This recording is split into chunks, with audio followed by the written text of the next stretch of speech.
Please بابا آنکھیں کھولیں، وہ سسکتے ہوئے بولا تو شاذیب صاحب نے آنکھیں کھولیں۔ روشنی پڑتے ہی دوبارہ آنکھیں بند کی، پھر آنکھیں جھپک جھپک کر ماحول سے آشنا ہوئے۔ دانی ان کے ہاتھ پر سر جھکائے وہ جو رو رہا تھا، فوراً سر اٹھا کر انہیں دیکھا تو وہ ماسک اتارے بہت محبت سے بول رہے تھے۔ بابا، دانیال احتیاط سے ان کے گلے آ لگا، دونوں کی آنکھوں سے آنسو بہہ رہے تھے۔ بس اب روئیں مت، میں آ گیا ہوں۔ دانیال ان سے علیحدہ ہو کر ان کے آنسو پونچھتے ہوئے بولا۔ انہوں نے نقاہت کے باوجود اپنے دونوں ہاتھ جوڑے۔ مجھے بابا جان، دانیال نے سرعت سے ان کے ہاتھ علیحدہ کیے۔ بابا مجھے کافر مت کریں، آپ کو خدا کا واسطہ ہے بابا، یہ مت کریں۔ باپ بیٹے پر لاکھ بار بھی ہاتھ اٹھا لے، بیٹے کو یہ حق نہیں کہ وہ اف تک بھی کر جائے۔ یوں ہاتھ جوڑ کر مجھے میری ہی نظروں میں نہ گرائیں بابا۔ شاذیب صاحب نے نم آنکھوں سے اسے دیکھا، پھر آنسو صاف کیے۔ اچھا ٹھیک ہے میرے باپ۔ وہ ہنسے تو دانیال بھی ہنس دیا۔ کل سے آفس جوائن کرو، تم نہیں تو بہت نقصان ہوا آفس کو، علی بھی تمہیں مس کر رہا ہے بہت۔ شاذیب صاحب نے خوبصورتی سے بات بدل دی۔ میں بھی اپنا کھانا بہت مس کر رہا ہوں، ایک ہفتے کچھ خاص کھایا نہیں، بہت کمزور ہو گیا ہوں۔ آدھی کسر علی سے اور آدھی گھر مما کے ہاتھوں کا کھانا کھا کر پوری کروں گا۔ دانیال کے کہنے پر دونوں کا کہکا بے ساختہ تھا۔ دانیال کو واپس آئے 15 روز ہو چکے تھے۔ شاذیب صاحب بھی 4 روز بعد ڈسچارج ہو کر واپس آ گئے تھے۔ دانیال جب سے آیا تھا فندی مینشن نہیں گیا تھا، سب وجہ جانتے تھے مگر خاموش رہے۔ شادی کی تیاریاں ایک بار پھر زور پکڑنے لگیں۔ شادی میں اب گنے چنے دن ہی رہ گئے تھے۔ فلک خود میں ہمت پیدا کرتی مگر پھر ناکام رہ جاتی۔ روز وہ سوچتی کہ دانیال کے پاس جائے گی اور روز اپنے ہی الفاظ یاد آتے تو خاموش رہ جاتی۔ عائشہ بیگم کے بہت سمجھانے پر وہ آج دانیال سے ملنے کا پکا ارادہ کر چکی تھی۔ شام ہوئی تو فلک کالی شلوار قمیض پر سندھی کڑھائی والا خوبصورت دوپٹہ لیے، کانوں میں خوبصورت جھمکے اور سوٹ کا ہم رنگ خصہ پہنے شاذیب مینشن چلی آئی۔ لانچ میں اسما بیگم اور شاذیب صاحب بیٹھے چائے پی رہے تھے۔ اسما بیگم نے آہٹ پر سر اٹھایا تو فلک کو کھڑے پایا۔ بے ساختہ انہوں نے ماشاءاللہ کہا، وہ بہت خوبصورت جو لگ رہی تھی۔ آؤ بچے، بڑے عرصے بعد آئی ہو اور یوں ہی کھڑی ہو، آؤ بیٹھو۔ اسما بیگم شفقت سے بولی تو اتنے پیار ملنے پر جھجک سی گئی۔ عمل سے ملنے آئی ہو؟ اسما بیگم جان کر انجان بنتے ہوئے اسے چھیڑنے لگی تو شاذیب صاحب کا کہکا بے ساختہ تھا۔ فلک نے انہیں گھورا تو انہوں نے زبان دانتوں میں دبائی۔ فلک مسکرا دی۔ میرے لیے اتنا تیار ہو کر کیوں آتی ہے؟ عمل کی آواز پر فلک حیران ہوتے ہوئے مڑی۔ کتنے دنوں بعد وہ اس سے مخاطب تھی۔ فلک کو یاد نہیں تھا اس نے دنوں کا حساب کرنا چھوڑ دیا تھا۔ میں پہلی بار ایسا ہوا تھا کہ وہ بوکھلائی تھی۔ بھابی جی بکری بن گئی ہیں، عمل نے اسے چھیڑا۔ رکو تم بدتمیز۔ ہوش میں آتے ہی فلک اس کے پیچھے دوڑی تو عمل راہداری سے ہو کر باہر پورچ کی طرف بھاگی۔ جانتی تھی چڑیل پیچھے ہی آ رہی ہوگی۔ گاڑی پارک کرتا دانیال حیرانی سے بھاگتی عمل کو دیکھتا اندر کی جانب جانے لگا کہ سامنے سے سر پر دوڑتی فلک اسے آ ٹکرائی۔ دانیال نے بر وقت بازو کے سہارے سے قابو کیا ورنہ وہ اب تک نیچے گر چکی ہوتی۔ فلک نے سر اٹھا کر اسے دیکھا تو گرنے کے خوف سے وہ اپنے دونوں بازو دانیال کے گرد باندھ چکی تھی۔ وہ اس سے پہلے وہ کچھ بولتی کہ اس کے سحر میں جکڑے دانیال نے اسے کندھوں سے پکڑ ایک جھٹکے سے دور کیا۔ اس کی پکڑ اتنی سخت تھی کہ فلک کو اس کی انگلیاں اپنے دودیا بازو میں چبھتی ہوئی محسوس ہوئی۔ ڈبڈبائی آنکھوں سے اس نے ستمگر کی جانب دیکھا جو مکمل لاتعلق نظر آتا اس کے پاس سے ہوا کے جھونکے کی طرح گزر گیا تھا۔ فلک نے گہرا سانس کھینچ کر ارد گرد پھیلے اس کے کیلون کی سخت خوشبو کو محسونگا۔ عمل دوڑ کر اس کے پاس آئی۔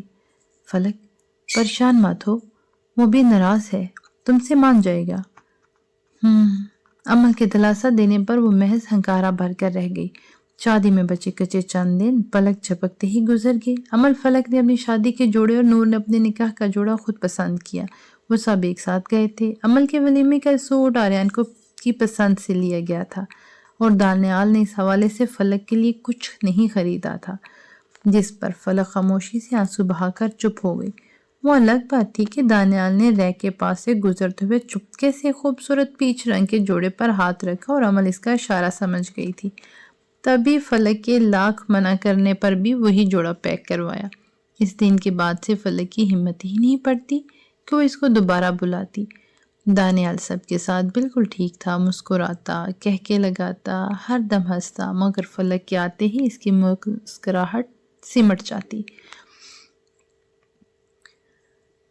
امن اور فلک کے مائیوں بیٹھنے سے ایک ہفتہ پہلے ان کا اور نور عالیہ کا سارا وقت پارلر کی نظر ہوا تھا۔ مائیوں بیٹھنے سے ایک دن پہلے امل اور آریان نے مل کر وہ خوبصورت طوطوں کی جوڑی آزاد کر دی جو امل کو آریان نے اس کی سالگرہ پر اسی عہد کے ساتھ تحفے میں دیے تھے کہ ایک دوسرے کا ساتھ پاتے ہی وہ انہیں آزاد کر دیں گے۔ اب آریان بھی امل کے پاس تھا اور جلد وہ مضبوط رشتے میں جڑنے والے تھے۔ ان کی مائیوں اکٹھی ہی رکھی گئی تھی اور اس کی بات پر کسی کو کوئی اعتراض بھی نہ تھا۔ ہاں، اگر دانیال کی فلک سے ناراضگی نہ ہوتی تو شاید وہ بہت شور مچاتا، کیونکہ اس نے بہت شروع سے ہی یہ بات کہہ دی تھی کہ اس کی اور آریان کی مائی اور مہندی ہرگز اکٹھی نہیں ہوگی، کیونکہ اسے بہت ڈانس کرنا تھا۔ لیکن اگر ان کی مائیوں اکٹھی ہوگی تو وہ کھل کر انجوائے نہیں کر پائے گا۔ مگر اب حالات اور تھے تو وہ کسی چیز میں کوئی خاص دلچسپی نہیں لے رہا تھا اور سب اس وجہ سے پریشان تھے، لیکن اس نے ان کی بات مان لی، یہی بہت تھا، ورنہ تو وہ اس طرح برتاؤ کر رہا تھا جیسے اس کی شادی نہیں تھی بلکہ وہ کسی اور کی شادی میں آیا ہو۔ امل اور فلک کو مائیوں بیٹھے 6 روز گزر چکے تھے۔ امل کے کمرے کی پہرے داری نور اور فلک کے کمرے کی پہرےداری عالیہ کر رہی تھی۔ فلک اس بات پر بس زخمی انداز میں مسکرا کر رہ گئی، جانتی تھی کہ حالات اگر ایسے نہ ہوتے، سب ٹھیک ہوتا تو دانیال اس سے ملنے کی ہر ممکن کوشش کرتا، لیکن اب وہ اس سے ملنے کبھی نہیں آئے گا۔ شہزیب مینشن سے ہی فلک کے لیے پیلا مائیوں کا سادہ سا جوڑا مہندی اور چوڑیوں کی تھال آئی تھی۔ وہ پچھلے چند روز سے دانیال کے نام کا سوٹ پہنے اپنے سر پر تیل لگائے بیٹھی تھی۔ سوگواریت اس کے حسن کو مزید بڑھا رہی تھی۔ اس کے بالوں میں یہ تیل رسم کے مطابق عائشہ، عرفہ اور عالیہ اور اسمہ بیگم نے لگایا تھا۔ دونوں گھروں میں سب ننہال اور ددھال کے رشتہ داروں نے دعویٰ بول رکھا تھا، تو دوسری طرف امل بھی آریان کے نام کا پیلا سا سادہ سا مائیوں کا جوڑا پہنے شرمائی گھبرائی بیٹھی تھی۔ حیا کی لالی چہرے پر پھیلی خوبصورت چہرے کو مزید رونق بخشے ہوئے تھی۔ اس کی رسم بھی اسمہ، عرفہ، عائشہ بیگم اور عالیہ نے کی تھی۔ عائشہ میں ان کی مائیوں کی رسم تھی جس میں انہیں دانیال اور آریان کے اور باقی رشتہ داروں کے سامنے جانا تھا۔ پھر اپٹن کی رسم ہونا تھی۔ مائیوں کی رسم شہزیب مینشن میں ہونی تھی۔ صبح سے سجاوٹ والے لانچ اور گھر سجانے میں مصروف تھے۔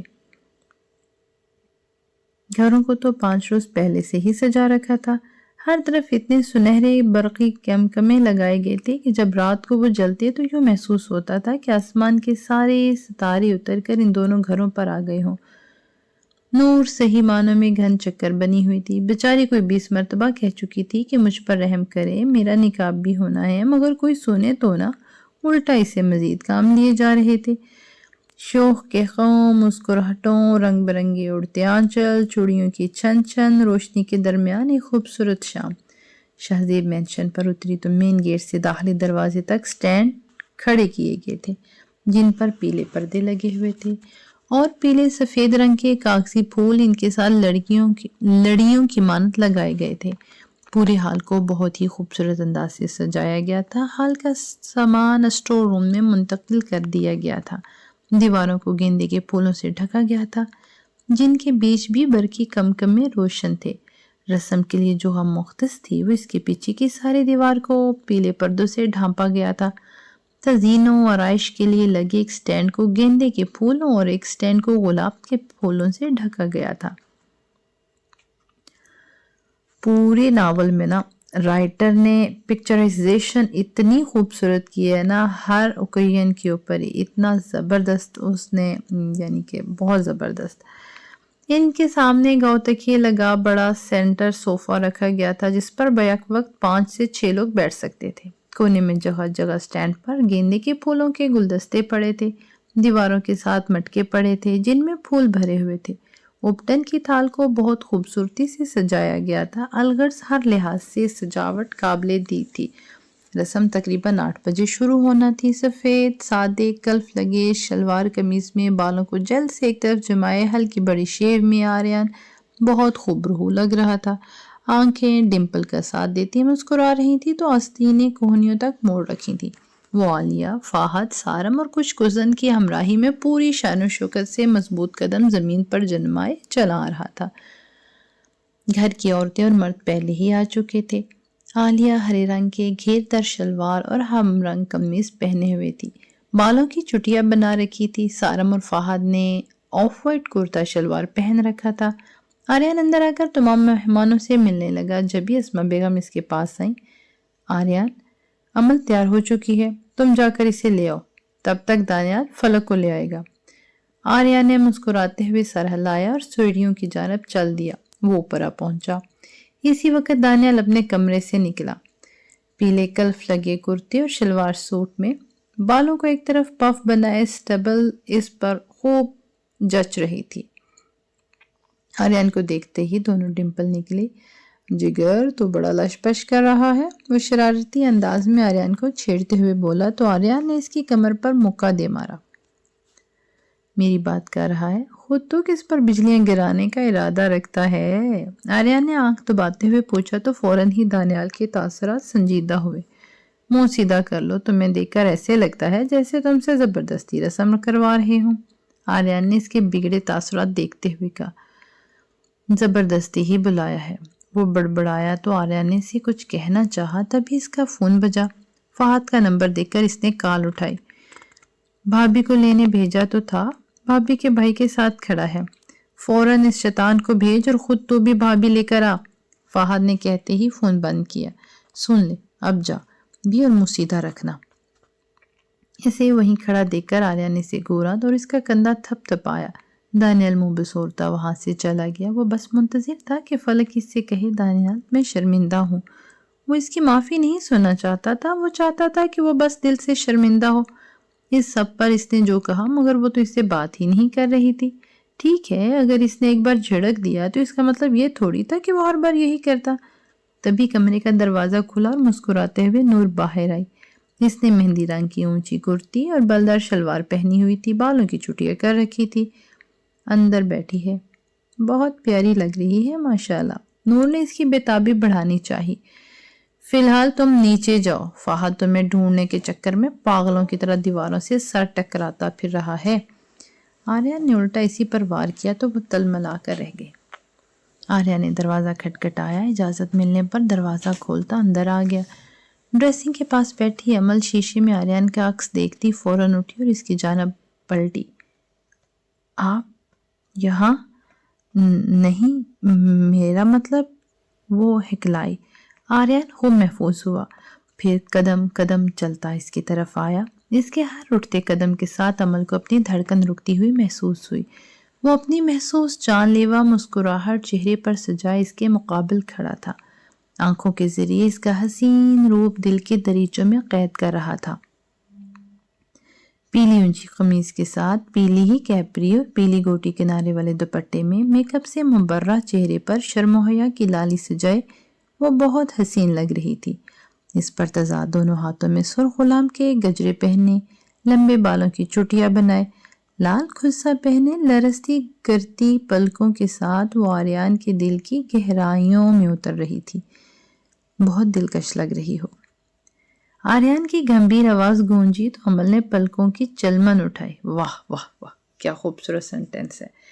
تو عمل نے پلکوں کی چلمن اٹھائی، پھر نظروں کی تاب نہ لاتے ہوئے پلکیں جھکا لیں۔ گھنی پلکیں سرخ رخساروں پر سایہ فگن تھیں۔ آریان نے محبت انداز میں یہ منظر دیکھا۔ یار کیا خوبصورت ہماری اردو ہے، سیریسلی۔ میرے محبوب کی معصومیت کو وہ بڑے انداز سے سنبھال رکھتی ہیں۔ بھلا ہے ان پلکوں کا جو آنکھوں کے راز چھپائے رکھتی ہیں۔ از قلم مریم، وہ بڑے جذب سے بولا تو عمل کے ہاتھ پاؤں سرد پڑنے لگے۔ آپ شاعر کب سے ہو گئے؟ عمل اپنی بخلاہٹ دور کرنے کو وہ جلدی سے بولی تو آبدن وہ مزید کچھ نہ کہے۔ جب سے تمہیں پایا ہے، آریان اس کی گہری آنکھوں میں دیکھتے ہوئے بولا تو عمل کے صحیح معنوں میں چھپ کے چھوٹنے لگے۔ آپ زیادہ اوور نہ ہوں اب، وہ اپنی ننھی سی ناک سکوڑتے ہوئے بولی تو آریان کھل کے ہنسا۔ بندہ نہ چیز کے پاس باقاعدہ اوور ہونے کا پرمنٹ موجود ہے۔ اب کی بار عمل بس اسے گھور کر رہ گئی۔ اچھا دیکھو تمہارے لیے کیا لایا ہوں میں۔ آریان نے اپنی قمیض کی جیب میں ہاتھ ڈالا، ہاتھ باہر نکالا تو اس میں 2 خوبصورت پائل تھیں۔ باریک سی چین پر چھوٹے چھوٹے موتی لگے ہوئے تھے۔ عمل نے مسکراتی نظروں سے پائل دیکھی۔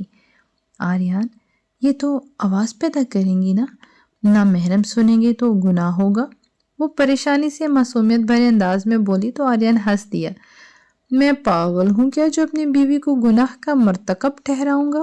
آریہ نے سنجیدہ آواز میں جھک کر اس کی آنکھوں میں جھانکتے ہوئے پوچھا تو بے ساختہ عمل نے نفی میں سر ہلا دیا۔ آواز نہیں ہے ان کی، بیٹھو یہاں پہناؤ۔ عمل جھجکتے ہوئے بیٹھ گئی تو آریان اس کے قریب گھٹنوں کے بل بیٹھا۔ مسز آریان اپنے دائیں پاؤں آگے بڑھائیں۔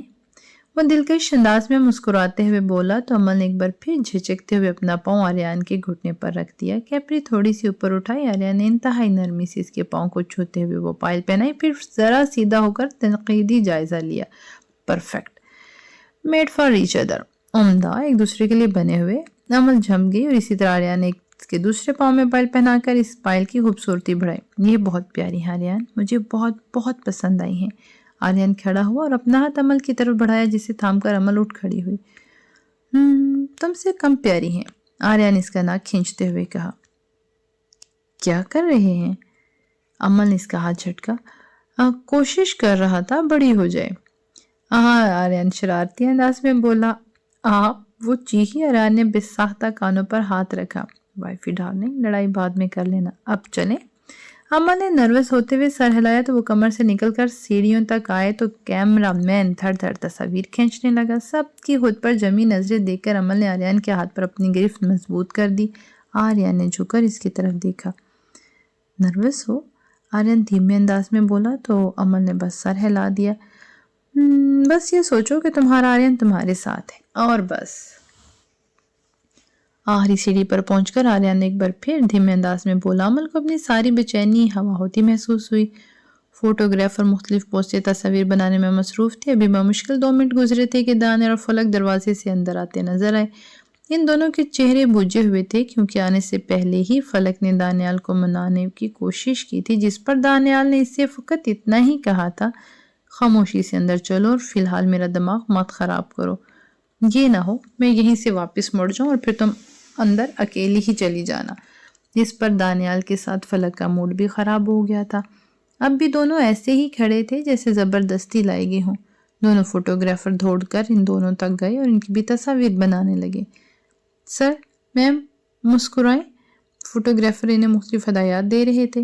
سر، میم، ایک دوسرے کی طرف دیکھیں۔ فوٹوگرافر کی تجویز پر دانیال کا جی چاہا گھما کر اسے 2-3 تھپڑ مار دے، مگر پھر بھی بڑے ضبط سے اس دشمن جانا کی جانب مڑا جس سے نظریں وہ تب سے چرا رہا تھا جب سے اسے لینے گیا تھا۔ مگر اب اس پر نظر ڈالی تو گویا دل دھڑکنا بھولا اور آنکھیں اس کے روپ سے نظریں چرانے سے انکاری ہو گئی۔ بھوری آنکھیں اسی کی طرف متوجہ تھیں۔ سفید اونجی فراق کے ساتھ سفید کیپری پہنے، دونوں ہاتھوں میں پیلے گجرے پہنے، بالوں کی ڈھیلی چوٹی بنائے وہ بہت دلکش لگ رہی تھی۔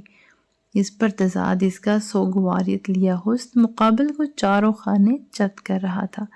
دانیال نے ہوش میں آتے ہی فوراً نظریں چرائیں تو فوٹوگرافر کے کہنے پر آریان اور عمل بھی ان کے پاس آگے۔ اب ان چاروں کی اکٹھے تصاویر بن رہی تھیں۔ دانیال کے چہرے کے تاثرات ایک بار پھر سنجیدہ ہو گئے۔ آریان اور عمل نے ایک دوسرے کی طرف دیکھا تو عمل کا چہرے پر مایوسی چھانے لگی۔ آریان نے آنکھوں میں سے تسلی دی۔ آریان نے جھک کر دانیال کے کان میں نامحسوس انداز میں سرگوشی کی۔ دانیال، اس کا ہاتھ ہی پکڑ لو یا کم از کم مسکراؤ تو صحیح۔ تم دونوں کو دیکھ کر یوں لگ رہا ہے جیسے زبردستی کھینچ کر لائے گئے ہو۔ دانیال نے محض اس بات پر سرگوشی ہی کی، زبردستی ہی بلایا ہے، جو کہ آریان بخوبی سن چکا تھا، اور اب کے بار آریان سختی سے بولا، دانیال، شاید میں کچھ کہہ رہا ہوں۔ دانیال نے آریان کو بھی کوئی جواب دیے بغیر فلک کو بازو سے کھینچا، جس پر اپنے ساتھ کھڑی نور سے باتیں کرتی فلک ایک دم ہی ڈر گئی اور آنسو بھری آنکھوں سے دانیال کو دیکھنے لگی۔ کب اس نے دانیال کیسا رویہ دیکھا تھا؟ دانیال نے مڑ کر آریان سے محض اتنا ہی کہا، آپ خوش؟ وہ فلک کو لیے رسم والی جگہ کی طرف بڑھ گیا، تبھی دانیال کے کانوں میں کسی کی آواز پڑی۔ لگتا ہے دانیال شادی سے کچھ خاص خوش نہیں ہے، دیکھو تو چہرے سے ہی لگ رہا ہے، اور ہو بھی کیوں بھائی، لڑکی بچگانہ سی حرکتیں کرتی ہے، لگتا ہے ابھی ہی بڑی ہی نہیں ہوئی، اور میں 1-2 بار ان کے گھر آئی تھی، اور ہر وقت یہ لڑکی ان کے گھر میں ہی ہوتی ہے، سچ کہوں تو مجھے تو بالکل بھی پسند نہیں، وہ ان کی دور کے رشتہ دار شمیم تھی اور انہیں اندازے لگانے کا بہت شوق تھا۔ دانیال کو آریان کی کئی باتیں صحیح لگی اور اپنی غلطی کا احساس بھی ہوا۔ وہ مڑا اور فلک کے کندھے پر ہاتھ رکھ کر اس عورت کے پاس گیا۔ فلک، ان سے ملو، یہ ہماری دور کے رشتہ دار ہیں، تم نے دیکھا ہی ہوگا، اکثر ہی ہمارے گھر میں آتی رہتی ہیں۔ ان کو خود ہی اندازے لگانے کا بہت شوق ہے۔ اور آنٹی، اس سے ملیے، یہ ہے میری وائف فلک شاہزیب۔ ہماری لو میرج ہے، بلکہ یوں کہہ لیں کہ میری لو میرج ہے۔ میں بہت خوش ہوں الحمدللہ کہ آخر کو اتنی اچھی وائف مل رہی ہے مجھے۔ اور فلک تو بس دانیال کی باتیں سن کر خوش ہو گئی تھی اور وہ بھی مسکرا دی۔ چلو فلک، یہ کہتے ہوئے وہ فلک کا ہاتھ تھا میں چل پڑا تو وہ عورت منہ بنا کر ہی رہ گئی۔ اپنی جگہ پر بیٹھتے ہی تو دانیال نے فلک کو دیکھا جو کچھ زیادہ ہی مسکرائی جا رہی تھی۔ فلک، زیادہ خوش ہونے کی ضرورت نہیں، میں نے اس عورت سے ایسا اس لیے بولا کیونکہ وہ کچھ زیادہ ہی بول رہی تھی، اور اگر وہ ایسی ہی باتیں دوسری عورتوں سے بھی کر دیتی تو یہ بات پھیل جاتی اور پھر یہ ہماری عزت پر بات آ جاتی جو تم نے تو میری چھوڑی نہیں۔ اور ویسے بھی میں دوسروں کی باتوں پر یقین کر کے اپنے اپنوں پر شک کرنے اور خاموش رہنے والوں میں سے نہیں ہوں۔ تو بہتر یہی ہے تم جو اپنے دل میں یہ خوش فہمیاں پال رہی ہو انہیں ختم کر دو۔ فلک کو یوں لگا جیسے کسی نے آسمان سے زمین پر گرا دیا ہو۔ وہ بس اتنا ہی کہہ پائی، تم ہر دفعہ بیچ میں وہ بات کیوں لے آتے ہو؟ جس پر دانیال نے اسے مسکرا کر دیکھا اور بولا، مسکراؤ اور سامنے دیکھو، تصویریں بن رہی ہیں۔ سامنے کھڑے فوٹوگرافر نے یہ خوبصورت لمحہ کیمرے میں مقید کر لیا جس میں دونوں ایک دوسرے کی طرف دیکھ رہے تھے۔ ہائے فلک، مجھے منا لو پلیز، میں ڈانس کرنا چاہتا ہوں، میں اپنی شادی کو ایسے ضائع ہوتے نہیں دیکھ سکتا۔ دانیال دل ہی دل میں کلستے ہوئے سوچ رہا تھا۔ ڈانس کا کیڑا اندر ہی اندر اچھل رہا تھا۔ فنکشن کافی دیر تک چلتا رہا۔ باری باری سب آ کر انہیں اپٹن لگا رہے تھے تو آریان کو اپٹن سے چڑ ہو رہی تھی۔ اس کا اظہار وہ منہ بناتے ہوئے کر رہا تھا اور عمل بس اسے دیکھ کر ہنستی جا رہی تھی۔ فیملی فوٹو شوٹ کے بعد نور کو تو ڈھولک سنبھال کر بیٹھی اور پھر ایسی بیٹھی کہ اس کو زبردستی اٹھانا پڑا کیونکہ رات کافی ہو گئی تھی اور چونکہ اگلے دن مہندی تھی اور بہت سے کام تھے جو بھی کرنا تھے۔ فنکشن ختم ہونے کے بعد عمل بغیر چینج کیے فلک سے ملنے افندیہ مینشن چلی آئی۔ وہ سیدھا اس کے کمرے میں آئی۔ وہ اندر داخل ہوئی تو سامنے بیڈ پر بیٹھی فلک کو روتے دیکھ کر خود بھی پریشان ہو گئی۔ فلک، کیا ہوا؟ رو کیوں رہی ہو؟ عمل کا جواب دینے کے بجائے فلک نے اس کے گلے لگے اور زور و شور سے رونے لگی جس پر عمل مزید پریشان ہو گئی۔ فلک یار، تم نے تو مجھے اور بھی پریشان کر رہی، بتاؤ تو صحیح ہوا کیا ہے، ورنہ میں باہر جا کر آریان کو بلا لاؤں گی۔ فلک کے آنسو صاف کرتے ہوئے عمل نے اسے دھمکیامیز لہجے میں کہا، رو نہیں تو اور کیا کروں؟ اپنے بھائی سے پوچھو جا کر۔ ہاں میں مانتی ہوں میری غلطی تھی، مجھے اس پر بھروسہ کرنا چاہیے تھا، اس کا ساتھ دینا چاہیے تھا، پر تم نے دیکھا تھا نا، تم نے دیکھا تھا تب حالات ہی ایسے ہو گئے تھے۔ میں نے اس سے اتنی معافی مانگی پر اسے تو کوئی فرق ہی نہیں پڑتا اور اب تو مجھے یوں لگتا ہے جیسے مجھے اس پر زبردستی مسلط کیا جا رہا ہے۔ چلو اٹھو۔ عمل نے اس کا ہاتھ پکڑا اور اسے کھڑا کیا۔ فلک نے اپنا جوتا پہنا اور حیرانی سے اسے دیکھا اور اسے بازو سے پکڑ کمرے سے باہر لے جا رہی تھی۔ کہاں؟ وہ حیرانی سے بولی۔ چلو تو صحیح، ایک بار مسئلہ حل ہی ہو جائے۔ عمل عالیہ کو فلک کو اپنے ساتھ لے جانے کی بابت بتا کر اسے شاہزیب مینشن لے آئی۔ بغیر کسی طرف دیکھے وہ سیڑھیاں چڑھتی اسے لیے اوپر لے آئی اور حیران سی فلک کو دانیال کے کمرے کے دروازے کے سامنے کھڑا کر دیا۔ فلک حیرت سے کبھی سے دیکھتی تو کبھی اس دروازے کو۔ عمل، میں نہیں جاؤں گی، وہ غصہ کرے گا، وہ انگلیاں چٹکاتے ہوئے بولی تو عمل نے اسے بھرپور انداز میں گھورا۔ کیا کر لے گا وہ زیادہ سے زیادہ؟ ہاں، اور ویسے بھی میرا مسئلہ نہیں ہے، خود حل کرو اور آج بات ختم کر کے ہی آنا۔ یہ روز روز کے رونے دھونے سے تو اچھا ہی ہے نا فلک، اور دیکھنا تم اسے منا لو گی، وہ مان جائے گا، یہ گارنٹی ہے۔ دیکھو فلک، تم مانتی ہو نا کہ تم سے غلطی ہوئی ہے اور تم دانیال کو بھی جانتی ہو کہ اگر کوئی چھوٹی بات ہوتی اور غلطی تمہاری بھی ہوتی تب بھی وہی تم سے معافی مانگتا۔ مجھے اپنے بھائی کا پتہ ہے، پر اب تم نے اسے ہرٹ کیا ہے فلک، اسے پیار سے مناؤ، اسے سمجھو اور اپنا معاملہ بھی سمجھاؤ۔ چلو جاؤ اب اندر۔ عمل وہاں سے ہی اپنے کمرے کی طرف بڑھ گئی تو فلک وہ بیچاری اندر جائے نہ جائے اسی کشمکش میں کبھی دروازے کی طرف ہاتھ بڑھاتی تو کبھی نیچے کر لیتی، اور پھر حوصلہ کر کے بنا نوک کیے ہی اندر چلی آئی۔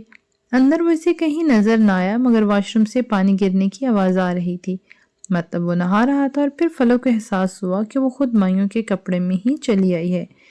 پہلے تو وہ جانے کے لیے مڑنے لگی، لیکن جب واش روم کا دروازہ کھلنے کی آواز آئی تو حوصلہ کر کے وہیں کھڑی ہو گئی، اور ادھر دانیال جیسے ہی باہر نکلا کمرے کے بیچوں بیچ فلک کو کھڑے دیکھا اور پھر کچھ کہے بغیر سٹینڈ کی طرف بڑھ گیا، اپنا تولیہ لٹکایا اور ڈریسنگ کے سامنے جا کر بال کنگھی کرنے لگا، پھر اطمینان سے خود پر پرفیوم چھڑکا اور شیشے میں اپنا جائزہ لے کر بیڈ پر بیٹھ کر فون چلانے لگا۔ واہ کیا بات ہے جی! یوں جیسے وہ کمرے میں اکیلا ہو۔ فلک جو اس کی یہ کاروائی دیکھ رہی تھی ایک دم سے ہی اسے اپنے آنے کا مقصد یاد آیا اور ایک بار تو دل کیا کہ بھاگ جائے، کیونکہ اسے پتا تھا کہ جب دانیال بہت غصے میں ہوتا ہے تب بھی ایسا برتاؤ کرتا ہے، اور وہ یہ بھی جانتی تھی کہ اب وہ بھلا اسے جتنا بھی بلائے وہ کوئی جواب نہیں دے گا، تو پھر بھی اس نے حوصلہ کر کے اس نے آواز دی، دانیال! جواب نہ دارد، ایک بار، دو بار، تین بار اور نہ جانے کتنی بار، مگر وہ تو ایسے بیٹھا رہا جیسے اس کے علاوہ وہاں کوئی اور ہے ہی نہیں۔ آپ کو جس پر سب سے زیادہ مان ہوتا ہے نا، جب وہی آپ کا مان توڑتا ہے تو اس پہ سب سے زیادہ اسی کا دکھ ہوتا ہے۔ کمنٹ سیکشن میں لازمی بتائیے گا۔ بلاخر جب اتنی آوازیں دے کر بھی جواب نہیں آیا تو وہ اس کے قریب ہی نیچے زمین پر بیٹھ گئی، اس کے ہاتھ سے اس کا فون پکڑ کر سائڈ پر پٹکنے کے انداز میں رکھ دیا۔ دانیال اور کتنا امتحان لوگے میرا؟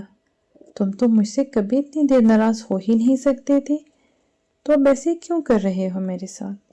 میں جانتی ہوں میں نے غلطی کی ہے، میں شرمندہ ہوں اب۔ وہ اس کا ہاتھ پکڑتے ہوئے بولی، یہ کیا طریقہ ہے فلک، اوپر بیٹھو۔ اور اس سال میں دانیال نے پہلی بار اس کو مخاطب کیا تھا۔ فلک نے آنسوؤں سے تر چہرہ اٹھا کر اسے دیکھا اور اوپر دانیال سے تھوڑے فاصلے پر بیٹھ گئی۔ ایک پل کو تو دانیال کو بھی بہت دکھ ہوا، اسے یوں روتے دیکھ کر وہ کب اسے یوں روتے دیکھ سکتا تھا، مگر جو ہی اس کی باتیں یاد آئیں تو اس کے چہرے کے پھر سے تاثرات سخت ہو گئے۔ بولو، اب جلدی بولو، کیا بولنا ہے؟ مجھے سونا بھی ہے پھر۔ وہ یوں بات کر رہا تھا جیسے فلک پر احسان عظیم کر رہا ہو۔ فلک تو اسے صرف دیکھ کر ہی رہ گئی، اگر کچھ بولنا نہیں تھا تو آئی کیا کرنے تھی؟ مجھے نیند آ رہی ہے، اور جاتے ہوئے لائٹ آف کر دینا۔ جب وہ کچھ نہ بولی تو دانیال بیڈ پر لیٹتے ہوئے فلک سے بولا۔ اس نے سائیڈ لیمپ بند کیا اور آنکھوں پر ہاتھ رکھ کر لیٹ گیا۔ اس نے انڈائریکٹلی اسے جانے کا کہا تھا۔ فلک کی آنکھیں نمکین پانی سے بھر گئیں، لیکن اس نے پھر بھی سوچ لیا تھا کہ آج آر یا پار۔